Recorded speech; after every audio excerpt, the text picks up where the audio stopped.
Back in 2012, I wrote what would become my most popular review on Goodreads, an absolute skewering of Ernest Cline's Ready Player One. I'm so sorry if you like that book. I really didn't. Not just in a this book wasn't for me way, but in a way that I think that book is really problematic. But that is a whole different video for another day. Despite an 8-year cool down period, that remains my most disappointing reading experience ever. I still hate it with every fiber of my being, and I don't get how anybody can pick up that book, read the 370 whatever pages, close it, and then feel anything but embarrassed and sad. That review was probably the most tactless thing I've ever written in my whole life. It was just pure, unadulterated venom. It felt like Cline had injected me with a poison. I had to just regurgitate it to get it all back out of me. And this is coming from someone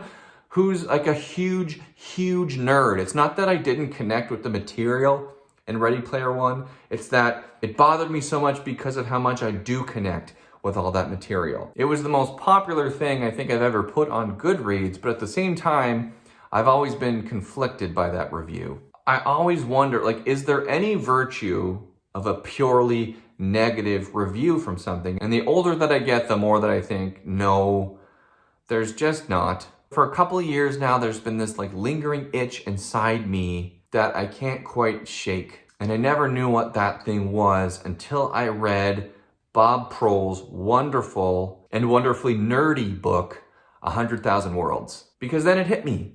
My review didn't give people a better alternative. It's since become painfully obvious to me that it's totally fine to be really negative about something, as long as you take that negativity and use it to lead a reader towards something positive. And so I'm retconning that review today by adding this piece of advice. If you didn't like Ready Player One, or honestly, if you liked it and just want to read something better than that, read 100,000 Worlds. In this novel, 9-year-old Alex has been living within stories and fictions pretty much his entire life. He's a young wannabe writer, he's an obsessive reader, and his parents were the stars of a hit sci-fi TV show called Anomaly. His parents are now separated, and his mother, Valerie, is taking Alex on a road trip across the country to meet up with his father. So the novel is essentially the story of that road trip, punctuated by appearances at 3 different Comic-Cons. Along the way, they befriend a man named Brett at one of these cons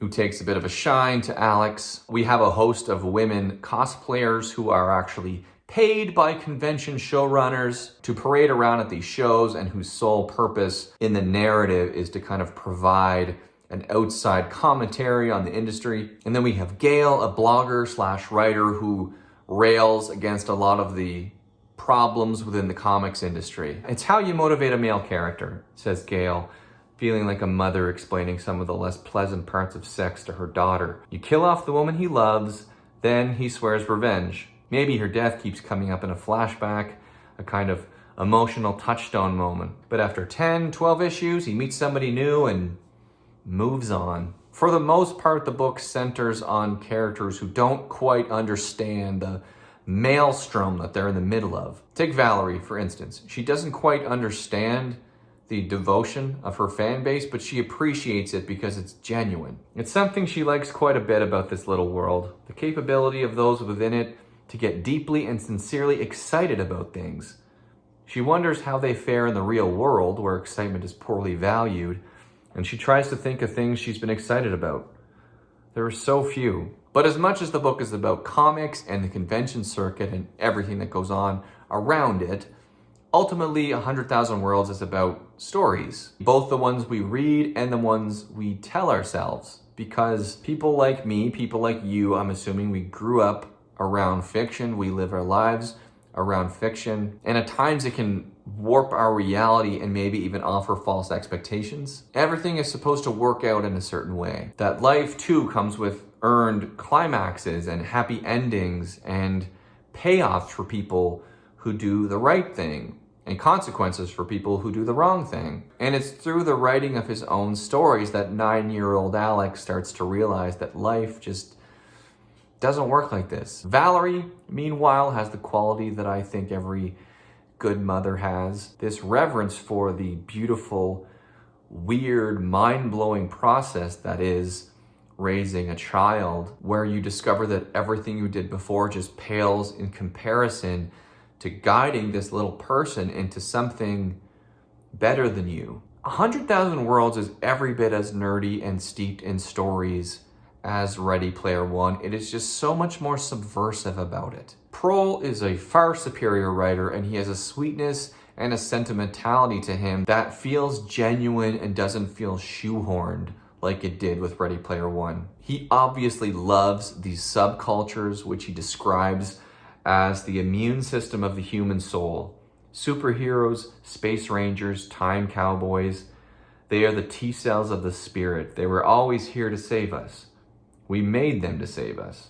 But he's not up his own ass about it. Klein has this way of aggrandizing his own nerdiness that drives me nuts. He basically used his novel as a pat on the back to the 18-year-old version of himself. His Wade is a Stephenie Meyer eclipsing Mary Sue character that attempts to justify, even glorify, all the behaviors of this socially awkward version of himself in the past. But Proehl smartly, more generously, turns his attention outward, and that's the big difference between these two books. He celebrates what's interesting and unique and beautiful about his community. It never feels like it's about himself, and Ready Player One, to me, always felt like it was about Ernest Cline, which is just wrong and sucks. Again, I'm so sorry if you liked Ready Player One.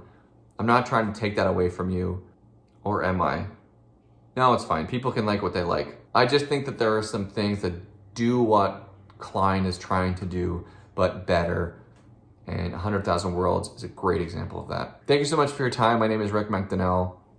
I'll see you guys in a couple days. Bye.